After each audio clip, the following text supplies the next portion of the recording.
The song that should go here, for those of you that had to watch this video unlisted or however I made this video, is Kurt Cobain by Proof off of Searching for Jerry Garcia. Unfortunately, YouTube has this thing where certain songs are copyright and they tend to block them in certain countries, and I noticed that this one was blocked in Germany. Not sure if it was any other countries, but I know Germany was one. But yeah, so the song should be Proof by Jerry Garcia. Proof. Oh God. The song should be Kurt Cobain by Proof off of the album Searching for Jerry Garcia. That's what I meant to say. So yeah, I'll sing it for you because it's copyright. So do do do. No, I'm just kidding. I'm just kidding. I was actually going to sing it. I put my soul through the ink. No, I'm not going to sing it really, but just type Proof Kurt Cobain if you want to listen to the song. And yeah, that's why that's why it was copyright. Because sorry, that's why the video was blocked, because it was copyright. But anyway, hopefully you enjoyed this video. Regardless, the commentary starts in about 20 seconds time. So yeah, the song just filled up this part and then it went on in the background as I started talking, but it would have been better. If only you didn't live in Germany, you'd be able to hear it better. But anyway, I'm going to stop talking now because the commentary should start in 5, 4, 3, 2, 1, 0.5, and now. In episode 200 of Career Mode, I got a question for my question and answers, and I can't remember who asked it to me, but they said, what's the hardest thing you've ever had to do in your life? Basically, I put down the answer. I didn't say put down. The answer I gave was cut all ties with my cousin.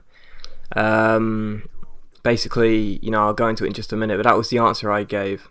I wouldn't say it's actually been the hardest thing I've had to do in my life. I didn't really want to get too depressing, really, so I just said that would do, that's like the hardest thing I've ever had to do, and I didn't really explain my point either. I just said that I had to cut all ties with my cousin, who, at times felt like a sister to me.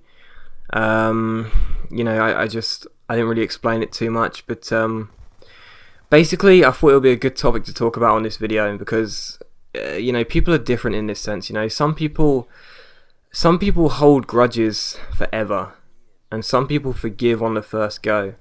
And I'm one of these people that hold grudges forever.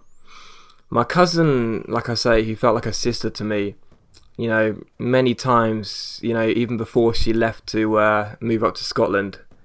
I say, as a kid with her parents, obviously. When she left to move up to Scotland, I still felt close to her before that, and even after that, I went up there every year to see her, kind of thing, during the summer holidays through school. We used to have, like, I wouldn't say deep chats, but we used to talk about stuff we couldn't tell anyone else, like our parents and stuff. I didn't reveal her, like, the most of my problems and vice versa, but we felt comfortable from an early age. Just what I'm trying to say. We felt comfortable from an early age to talk about things that were private, and we could tell each other, kind of thing, and ask for advice. And this continued. We were still really close until like the age of 16, 17. I think I was 16, possibly 17.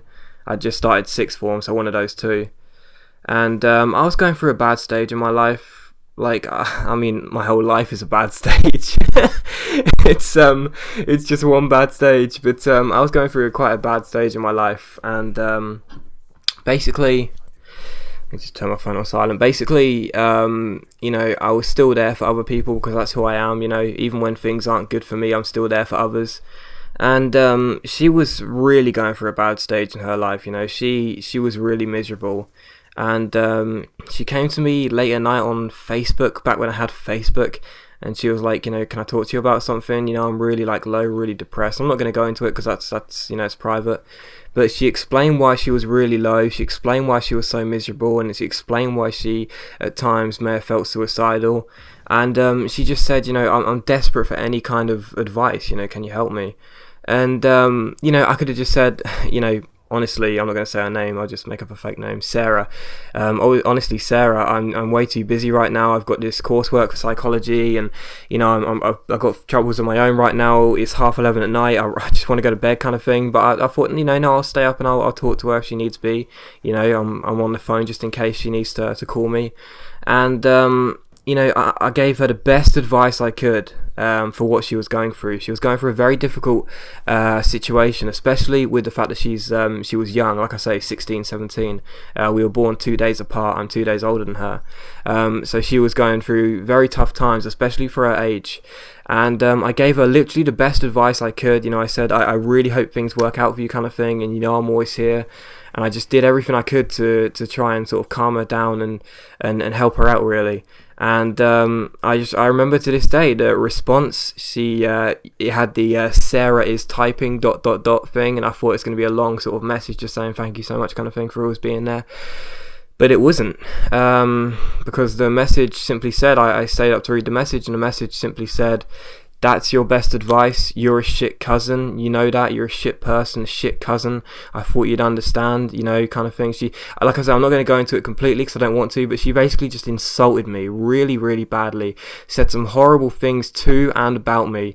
And it was just, like I say, I may not have been bullied as a kid, but I certainly got abused during school. I got some bad words thrown against me mainly because of my appearance. But that was probably some of the worst things I've ever heard from, like I say, a cousin who at times I felt was like my sister. And I'm never going to be able to forgive her because of that. Like, genuinely, it was 4 years ago, and I can't forgive her. I still can't forgive her. I haven't spoken to her since, and I never want to. Like, seriously, like, I never want to speak to her again, so that's that, really. Like I say, I don't really go into an episode 200, but I guess I just wanted to say, like, forgiveness, holding grudges, it's the sort of thing which differs from person to person. But for me, I just hold grudges till the day I die, and I always will.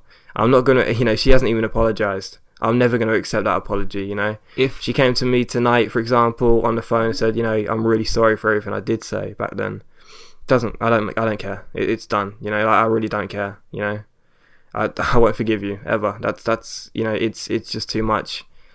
I don't forgive my brother for things he's done to me. The same with my mother. I'm never going to forgive my mother for comments she's made about me in the past, and so on. I hold grudges. The only really annoying thing about it, really, is that I wish people would forgive me for the things I've done.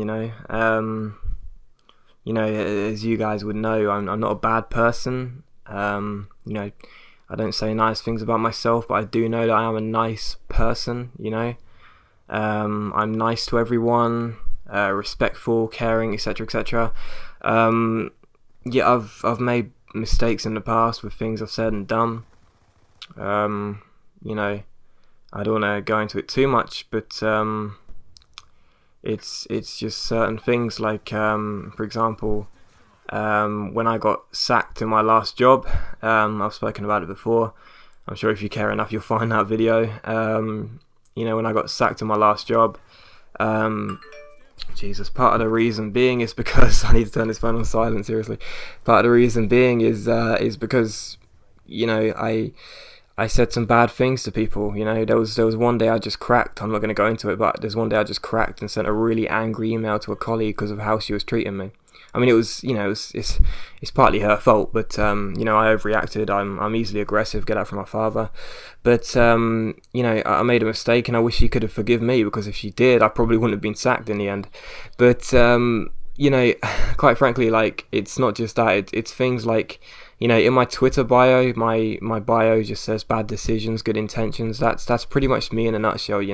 I make mistakes all the time. I say and do the wrong thing so many times. But my heart is always in the right place. I've always got good intentions leading up to those bad decisions.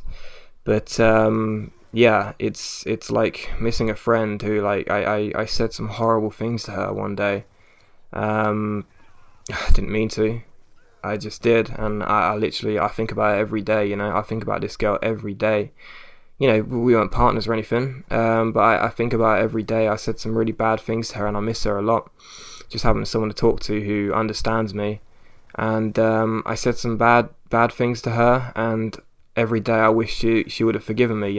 Obviously there's no way back now, it was months ago, but I wish she would have forgiven me, and we could have sort of kept the friendship. But I made a mistake, and she held that grudge against me. She didn't and wouldn't have forgiven me ever.